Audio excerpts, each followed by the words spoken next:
Well, give us a sense, though. I mean, you know Vladimir Putin. I mean, you've dealt with him. How would you have avoided this conflict? How would you have prevented these series of events from unfolding?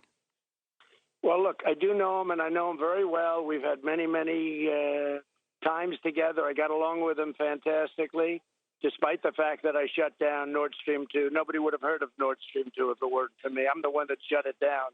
And I'm the one that told Angela, you're doing a terrible thing by doing this. And they were going to get 75%, not 30%, 75% of their energy from Nord Stream 2. It was ridiculous. If you remember, I told you this privately once. I sent them a white flag, a flag of surrender. I gave it to, she said, what does this mean? I said, that means you'll surrender as far as Russia's concerned. They've had a lot of conflicts over the centuries.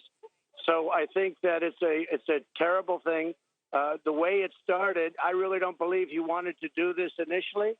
I think he wanted to do something and negotiate, and it just got worse and worse. And then he saw the weakness. And, it really started, I think, with the weakness in Afghanistan, the way they pulled out of Afghanistan. I really believe that's where he started thinking, he can do this. We'll go back to President Trump for a quick reaction. We had a kind of a really pathetic display from the Ukrainian President Zelensky earlier today, President Trump, where in Russian, he doesn't like to speak Russian, but in Russian, he was essentially imploring Vladimir Putin not to invade his country. Now we basically have the Ukrainian ambassador to the United Nations looking like a defeated man. Your final reaction? Well, I think the whole thing, again, would have never happened. It shouldn't happen. And it's a very sad thing. But what's also very dangerous is you told me about the amphibious attack by Americans.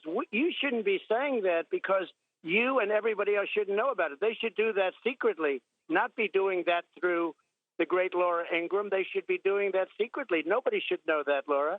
And, no, that was the Russian. Those are the Russian amphibious landing. No, I thought you said that. I thought you said that we were sending people in. No, I did not. No. That would be news. That would be news. All, and you know what? Hey, Laura, that's all we need. That'll be next. Okay.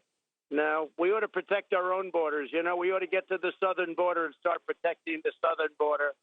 But it's a very terrible situation. It's a situation that should have never happened, Laura. Well, there was a poll that just came out today was I think it was 36% support, American support for increased military involvement in Ukraine. So there does not seem to be, at least right now, public appetite for us to get involved militarily. President Trump, we really appreciate your joining us tonight on what is going to go down as a very historic series of events in Ukraine. Thank you so much.